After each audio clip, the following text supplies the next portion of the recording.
여러분 안녕하세요. 오늘은 그 최초의 철학자라고 할 수 있는 자연 철학자들에 대해서 한번 공부를 해보려고 합니다. 지난 시간에 우리가 이제 그 신화가 붕괴되고 어떻게 이제 철학이 탄생되게 되었는지에 대해서 우리가 공부를 해보았습니다. 뭐 지난 시간에 그래서 잠시 복습하면 이렇죠. 그리스의 도시 국가의 사람들이 서로 교역하고 교류하면서 신화의 시대는 붕괴되게 되었다, 막을 내리게 되었다고 말씀드렸습니다. 그 이유는 일전에도 여러분들에게 말씀드렸다시피 도시 국가들끼리 교역을 하다 보니까 그 도시 국가의 사람들이 교역을 하면서 단지 그 물물만 교환하고 끝난 게 아니죠.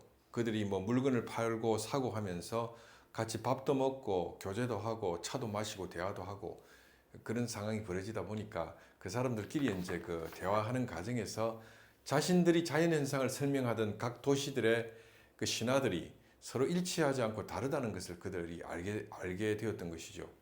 어떤 도시 국가에서는 예를 들면 천둥치는 이유가 그죠? 산에 있는 신이 자기 마누라 신에게 바가지를 긁히는 소리가 천둥치는 소리라고 설명하는 그런 도시 국가가 있었던 반면에 어떤 도시 국가는 신이 악마에 대항해서 싸울 때 그 악마를 향하여 공격하기 위해서 그죠? 그 쇠망치를 휘두르는 소리가 천둥치는 소리라고 생각하는 도시국가도 있었고, 어떤 도시국가는 말 안 듣는 자신의 아들의 볼기짝을 신이 때리는 소리가 천둥치는 소리라고 생각하는 그런 도시국가도 있었던 거죠. 근데 그 각각 도시국가들이 그저 수백 년 동안 조상 대대로 천둥치는 소리를 그렇게 이해를 하다가 같이 교육을 하고 그죠? 대화를 나누면서 그러한 어떤 그 이야기를 나누는 과정에서 천둥치는 소리에 대한 이유가 그 천둥치는 소리를 설명하는 이유가 도시마다 다른 신화들을 갖고 있다는 사실을 그들이 그저 확인하면서 이 신화는 붕괴되게 된 것입니다. 그러니까 천둥치고 바람이 불고 뭐 그죠? 또 뭐라고 할까요? 뭐 봄, 여름, 가을, 겨울에 뭐 봄에 싹이 나고 여름에 뭡니까? 열매를 맺고 가을에 그죠? 소출 열매를 거두고 겨울에는 뭡니까?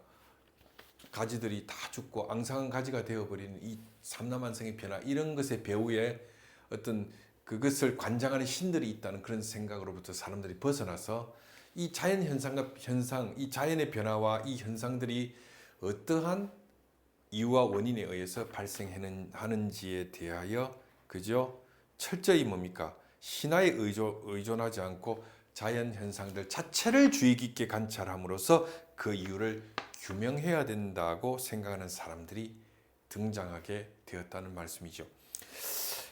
우리는 이 초기 헬라스 시대에 등장하여 활동했던 이 사람들을 자연 철학자들이라고 부르는 것입니다.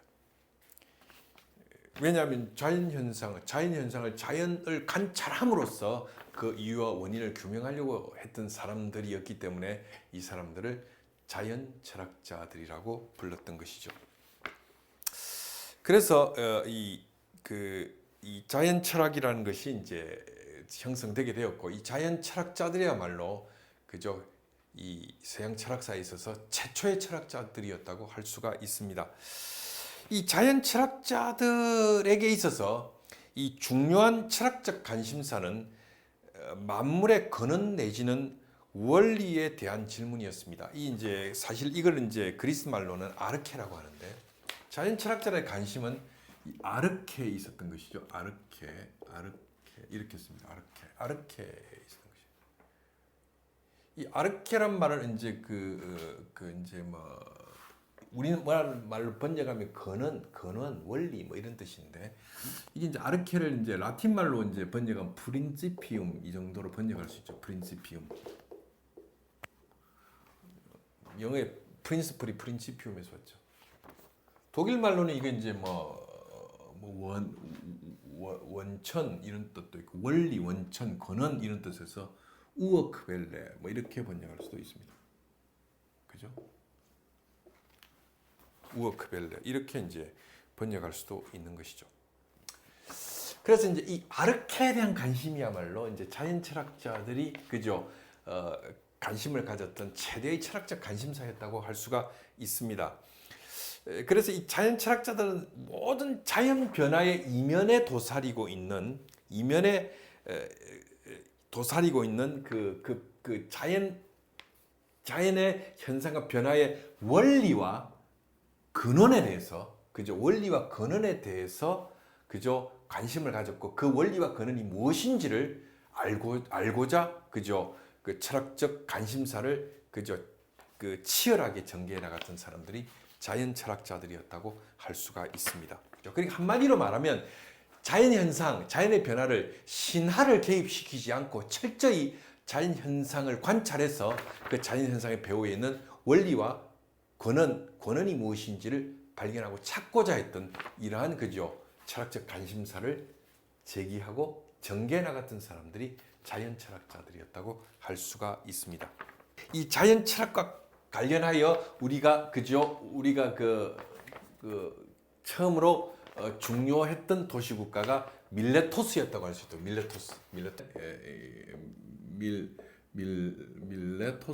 밀레토스였다고 할 수 있습니다. 이 밀레토스가 어디 있는 도시냐 하면요. 여러분 밀레토스라는 게 이제 여러분 뭐 지도를 잠시 그려보면은 여기 그리스 반도 오늘날 발칸 반도라고 하면 그 당시 요거는 펠로폰네소스 반도라고 하고 요렇게 해서 오늘날 요렇게 아프리카 지역으로 내려가는데 여기가 터키면 여기 이제 그 오늘날 여기 그리스 반도죠. 여기 그리스 반도. 그리고 이제 요쪽이 이제 오늘날 터키 지역인데 이 밀레토스가 여기쯤 있죠. 여기쯤 밀레토스가 있습니다. 여기가 이제 소위 말하는 밀레토스라고 할 수 있고요.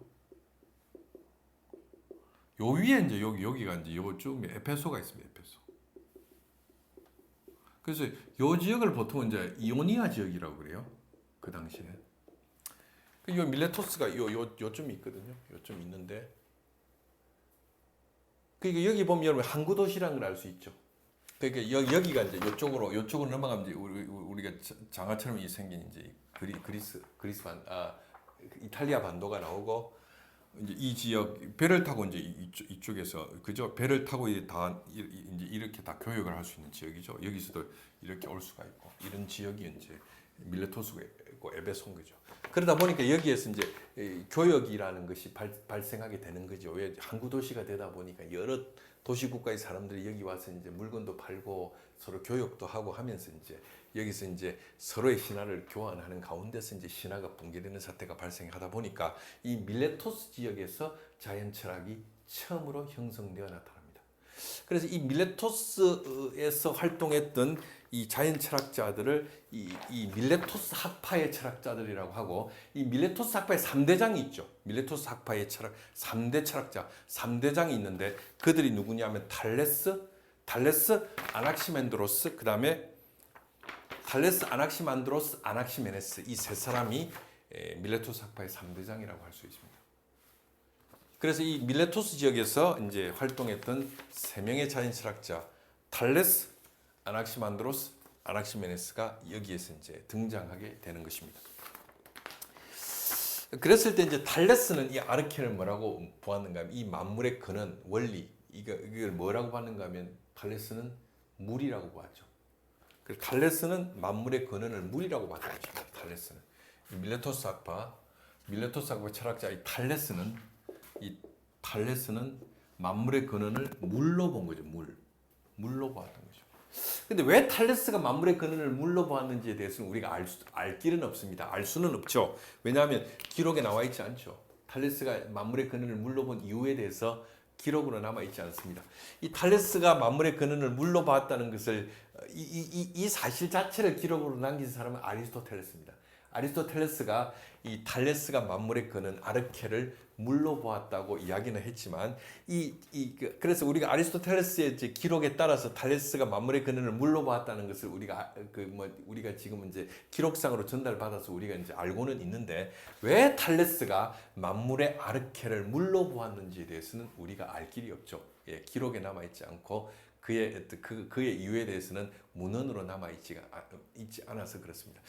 근데 여러분, 그렇기 때문에 우리가 상상의 나래를 펴서 좀 생각해 볼 필요가 있습니다. 왜 탈레스가 만물의 근원을 물로 봤을까요? 왜 그랬을까요? 얼핏 드는 생각은 이건 제 생각인데요. 그래 사람들이 말입니다. 조금이라도 물을 마시지 않으면 살 수가 없죠. 여러분 그렇지 않습니까? 조금이라도 물을 마시지 않으면 살 수가 없습니다. 우리가 물을 마시지 않고 며칠을 견딜 수가 있죠. 우리가 전적으로 물을 마시지 않고 사람들이 견딜 수 있는 날이 길지 않을 겁니다. 예, 제가 뭐 의사가 아니고 생물학자가 아니라서 정확한 날은 모르겠는데 사람이 물을 마시지 않고 일주일을 견디지 못할걸요. 그죠? 물을 전혀 마시지 않고 일주일을 견디지 못할 겁니다. 그리고 또 왜 만물의 근원을 물이라고 봤을까요? 사람이 말입니다. 우리가 인체도 우리 몸도 70% 이상이 물로 돼 있죠. 그죠? 그렇지 않습니까? 그리고 뭐 이 식물이나 이런 것들 봐도 그죠? 상당한 부분의 구성 요소가 수분, 물로 되어져 있지 않습니까? 예를 들면 뭐 잎사귀나 나무줄기 같은 걸 비틀어 짜면은 물이 그죠? 그게 뭡니까? 물이 접이 짜지죠. 그래서 이 물이라는 것을 어쨌든 탈레스는 만물의 근원으로 본 것입니다. 정확한 이유에 대해서는 알 길이 없지만 어쨌든 여러분들도 각자가 왜 탈레스가 만물의 근원을 물이라고 생각했을까에 대해서 한번 그죠? 상상의 나래를 펴보시는 것도 그죠? 재미있는 하나의 그죠? 생각이라고 여겨집니다. 그리고 아낙시만드로스는요. 아낙시만드로스는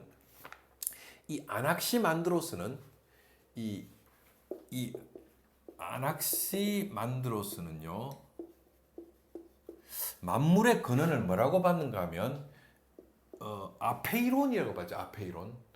이거는 이제 뭐 토아페이론 이렇게 보는데요. 토아페이론 이렇게 봤죠. 아페이론이라고 봤습니다. 아페이론. 근데 이 아페이론이란 말이 무슨 말인가 하면요. 이 원래는 아페이론이라는 이 말은 이 페라스라는 말과 페라스. 이 페라스란 말이 있는데 그리스 말에서 이거는 이 무슨 뜻인가? 이 페라스란 말은 그 한도란 뜻이 한도 내지는 한정 이런 뜻이에요.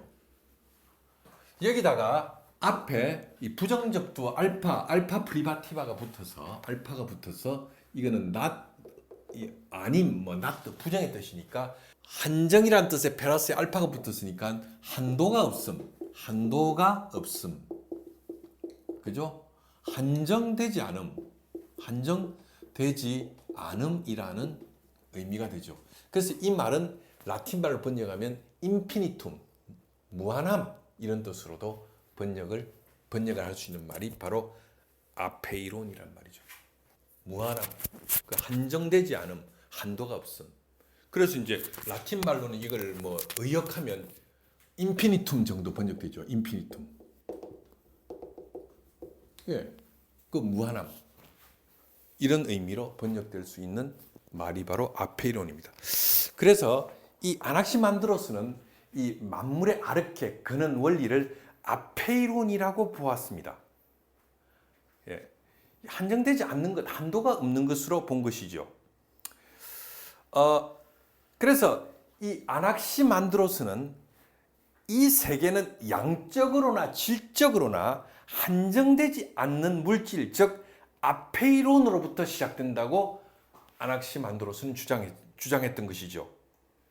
그래서 이 만물의 모든 현상들이 아낙시만드로스에 따르면 아페이론으로부터 나왔다고 보았습니다. 그래서 아르케는 아페이론이라고 본 거죠. 토아페이론. 이 토는 정관사니까 그 아페이론. 바로 그 아페이론으로부터 이 만물이 그죠 형성되고 생성되었다. 그래서 아르케는 아페이론이다 이렇게 본 거죠. 근데 여러분 왜 아낙시만드로스가 이 만물의 아르케를 아페이론으로 보았느냐에 대해서도 그죠 그 이유에 대해서는 우리가 알 길이 없습니다. 왜냐하면요 그 기록에 안 나와 있거든요. 그냥 뭐 아낙시만드로스는 만물의 근원 아페이론으로 보았다는 그 이상의 기록이 사실 남아 있지가 않습니다. 그리고 여러분 왜 그러면 아낙시만드로스는 그 한정되지 않는 것이 그 만물의 아르케라고 봤을까요? 그래서 우리가 한번 상상의 나래를 펴볼 필요가 있는 거죠. 왜 그럴까요? 자, 우리가 예를 들면 이런 거죠. 우리가 인류가 이 지상에 그저 존재한 그때부터 지금까지 물을 마셨습니다. 계속 물을 마셨던 거죠. 근데 여러분 물이라는 것이 그죠 한정되지 않는 아페이론으로부터 기원되지 않았다면 그죠? 우리가 끊임없이 지금까지 물을 마실 수 없었을 것입니다. 앞으로의 인류들도 물을 마시겠죠. 우리 자녀들도 우리 후손들도 물을 마실 겁니다. 만약에 물이 고갈되는 순간 그것은 인류의 멸망을 의미하는 거죠. 그런데 그죠? 인류가 있었던 그죠? 수천 년 동안 끊임없이 물을 마셨죠. 얼마나 많은 인류가 여기에서 살다가 그죠? 이 세상을 떠났습니까? 끊임없이 엄청난 수천 년의 역사 속에서 인류가 물을 마셨습니다. 근데 지금도 우리는 물을 마시고 있죠. 앞으로도 마시겠죠. 그러니까 만물의 근원이 무한한 것, 한도가 없는 것으로부터 만물들이 기원하지 않았다면 우리가 쓰는 그죠? 우리가 마시는 공기나 물이나 이런 것들이 한정되어진다는 의미가 되는 것이고, 그죠? 그럼 이 세상이 존재하지 못할 것입니다. 그래서 모든 만물의 현상과 모든 만물의 변화의 배후에는 아페이론, 한정되지 않는 것, 한도가 없는 것이라는 이 아페이론이 도사리고 있다라고 아낙시만드로스는 그죠? 생각했던 것이 아닐까요? 뭐 그건 제 생각입니다, 여러분. 근데 어쨌든 아낙시만드로스는 만물의 근원을 그죠? 아페이론, 한도가 없는 것, 한정이 없는 것이라고 보았습니다. 또 아낙시메네스가 있죠. 또 한 명의 자연 철학자 아낙시메네스. 그러니까 밀레토스 학파의 세 번째 그죠? 철학자 아낙시메네스가 있습니다.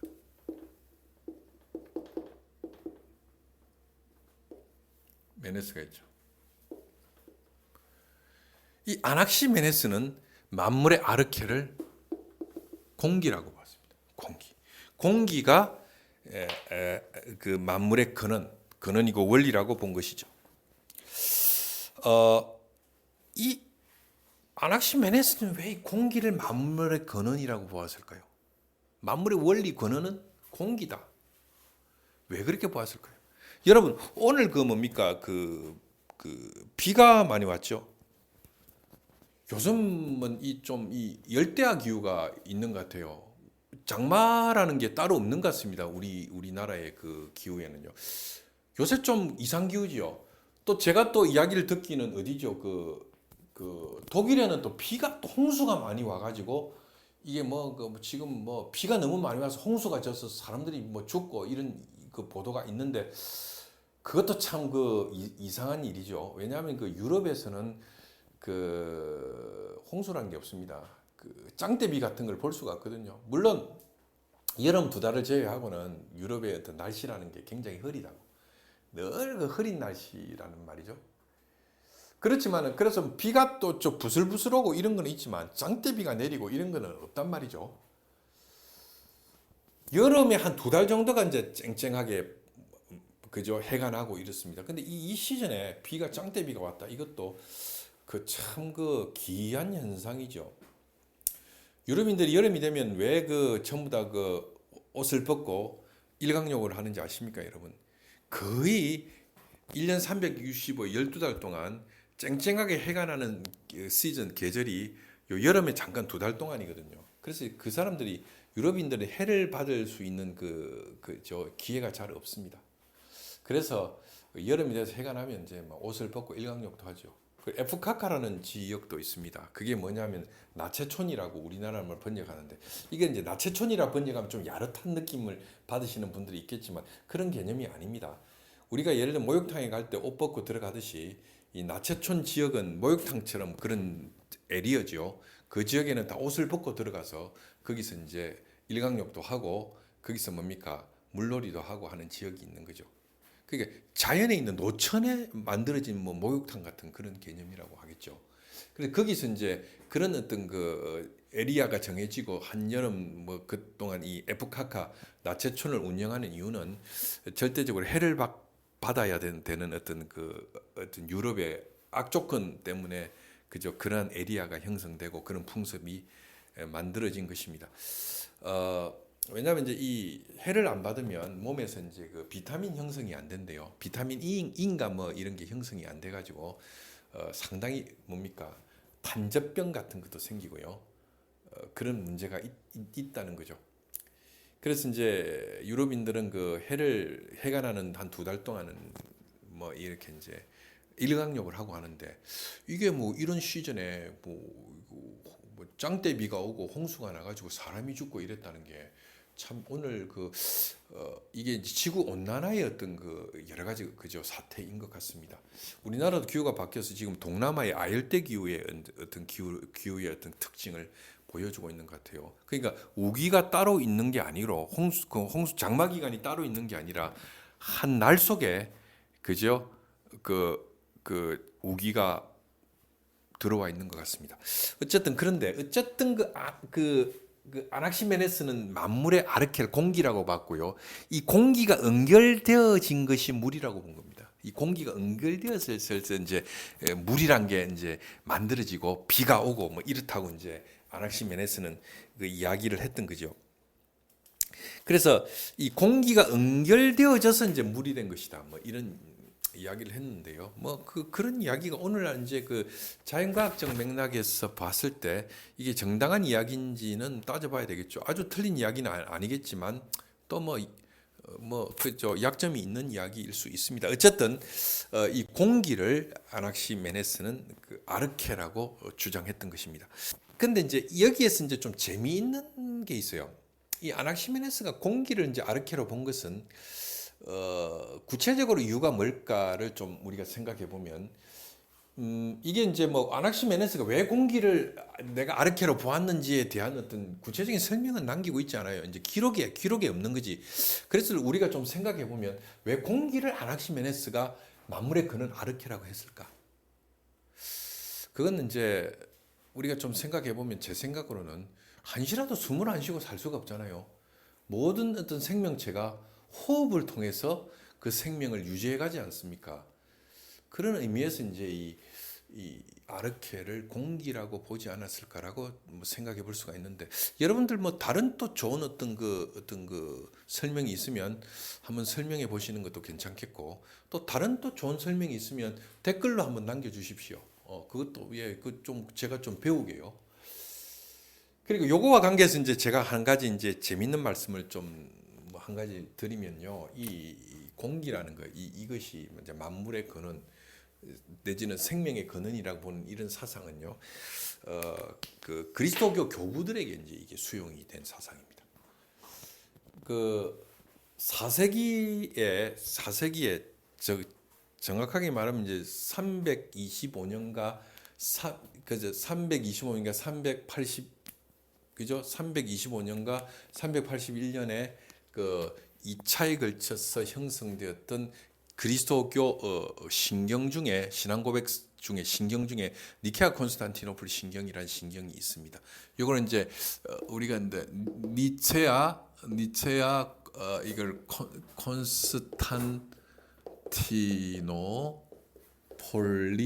폴리따눔이라고 하지요. 이거는 이제 우리말로는 니케아 콘스탄티노플 신경이라고 합니다. 325년에 형성되었고 381년에 그저 완전한 어떤 형태의 오늘날 우리가 이제 가지고 있는 형태의 신경으로 만들어진 것입니다. 물론 이 신경이 어떻게 형성됐는지에 대해서는 이 시간에 뭐 제가 말할 필요는 없겠습니다. 왜냐하면 이게 뭐 또 복잡한 또 신학사적인 논의를 해야 되니까요. 근데 여기서 이제 제가 말씀드리고 싶은 것은 니케아 콘스탄티노플 신경의 그 세 번째 조항인 성령 조항에 보면 그 성령 하나님 그죠? 기독교는 삼위일체 하나님을 믿지 않습니까? 그리스도교는 성부 하나님, 그죠? 성자 하나님, 성령 하나님을 믿고 고백하는데 이 성령 하나님에 대한 조항이 이렇게 되어 있습니다. 니케아 콘스탄티노플 신경에 보면요, 이렇게 나오거든요. 이렇게 나옵니다. 크레디무스 우리는 믿나이다. 인 스피리툼 상툼 한번 써볼게요. 스피리툼 상툼 그 다음에 도미눔 상툼 하고요. 그리고 어떻게 되느냐면 상툼 그 다음에 도미눔 그다음 비비피칸템 이렇게 되어 있어요. 비비피칸템 도미눔하고 비비피칸템 이렇게 나오거든요. 비비피칸템 이게 무슨 말인가 하면요.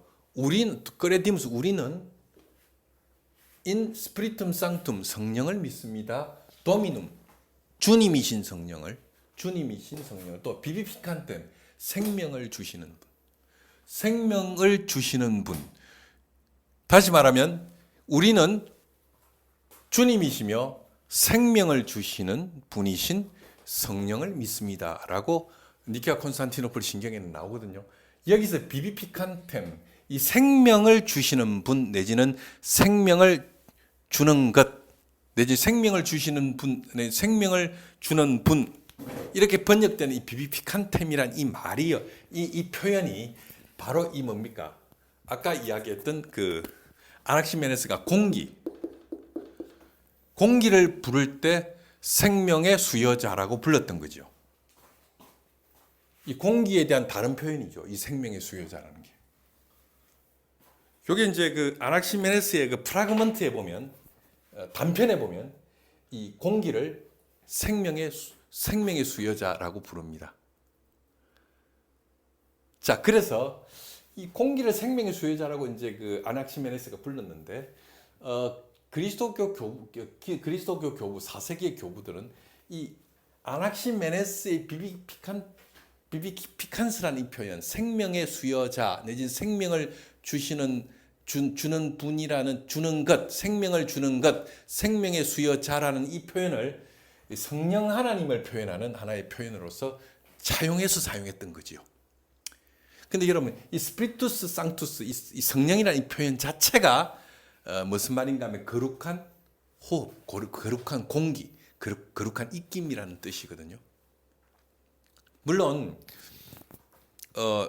성령 하나님이란 분이 공기다 이런 뜻은 아닙니다. 그 성령 하나님의 속성, 특징을 드러내는 표현으로서 제3위, 세 번째 위격의 하나님을 그저 거룩한 공기, 거룩한 입김이라고 불렀는데 그죠?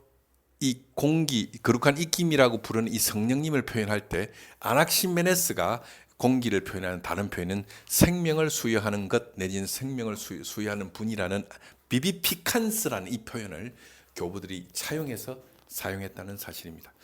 그래서 여러분 제가 이제 말씀드리고 싶은 것은 그 고대 헬라스 철학에 대한 이해가 없이는 서양 철학사를 이해할 수 없을 뿐만 아니라 또 뭡니까? 서양 사상의 아주 총화 중에 그 중요한 거대한 흐름이라고 할 수 있는 그리스도교 신학도 이해하기 힘들다는 사실을 제가 말씀드리고 싶은 것이죠.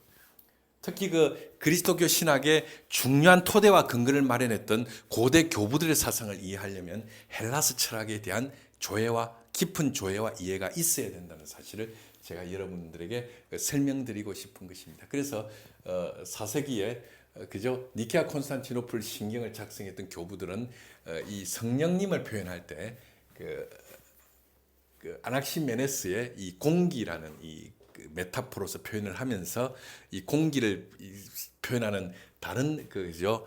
그 표현인 이 아낙시메네스의 비비피칸스라는 이 표현을 차용해서 성령 하나님을 주님이시며 생명을 주시는 분이라고 표현했던 것입니다. 우리는 믿나이다. 주님이시며 생명을 주시는 성령을 믿습니다 했을 때 이 비비피칸템은 비비피칸스의 목적격이죠. 그렇게 사용했던 것입니다. 그래서 이제 지금 우리는 밀레토스 학파의 3대장에 대해서 공부를 하고 있는데 밀레토스 학파의 3대장을 정리하면 탈레스와 아낙시만드로스와 아낙시메네스가 있죠. 탈레스는 정리하면 탈레스는 만물의 아르케를 물이라고 봤고 아낙시만드로스는 뭐라고 봤죠? 아낙시만드로 토 아페이론 그죠? 아페이론이라고 봤고 그다음에 아낙시메네스는 만물의 아르케를 공기라고 본 것입니다. 그래서 이제 이 강의를 마무리 지으면서 여러분들에게 드리고 싶은 말씀은 뭐냐면 이제 탈레스가 만물의 아르케를 물이라고 봤다. 아낙시만드로스가 만물의 아르케를 아페이론이라고 봤다. 또 아낙시메네스가 만물의 그 아르케를 공기라고 봤다. 이것 자체가 중요한 것은 아닙니다. 그리고 이러한 그들의 견해를 오늘날 어떤 그 자연과학적인 관점에서 맞느냐 틀리냐를 따지는 것은 별로 의미가 없습니다. 오늘날 그 뭐 아주 발전한 자연과학적 차원에서 봤을 때 밀레토스 학파의 철학자들이 만물의 아르케를 뭐 물이라고 봤다, 공기라고 봤다, 토 아페이론이라고 봤다, 이런 것은 사실은 뭐 그 별로 그 의미가 없죠. 예, 뭐 유치하기 짝이 없는 이야기일 수도 있는 거 아니겠어요? 근데 다만 여기서 우리가 중요한 어떤 맥락에서 이들의 사상의 위대성을 우리가 위대성으로서 우리가 놓치지 말아야 될 점은 뭐냐 하면, 이 학파는, 밀레토스 학파는 더 이상 이 세계의 근원과 기원을 신화의 체계에 의존하지 않고 그저 자연 현상 자체를 철저하게 관찰해서 그저 아르케를 자연 현상으로서 설명해 보고자 그저 시도했다는 점에서 이들이 신화의 세계로부터 벗어나서 자연 현상을 자연의 관찰을 통해서 설명하고 그저 이해하려고 했던 최초의 학파였다는 점에서 이들이 철학사적으로 중요한 위치와 의미를 가지고 있다고 할 수 있는 것이죠. 그래서 오늘 저는 여러분들에게 그 초기 자연 철학자, 최초의 철학자들이라고 불리워지는 밀레토스 학파의 철학에 대하여 살펴보았습니다. 여러분, 뭐 오늘 강의는 여기까지입니다. 계속해서 다음 시간에 그저 자연 철학자들, 그 이후의 자연 철학자들, 밀레토스 학파의 초기 자연 철학 이후에 계속 그저 자연 철학과 관계해서 그저 여러 가지 아규먼트를 전개해 나갔던 자연 철학자들에 대해서 계속해서 살펴보도록 하겠습니다. 이 강의의 시청자들이 모두 철학자들이 된 그 시간까지 그저 이 강의는 계속될 것입니다. 여러분 강의를 시청해 주셔서 감사합니다. 예, 고맙습니다.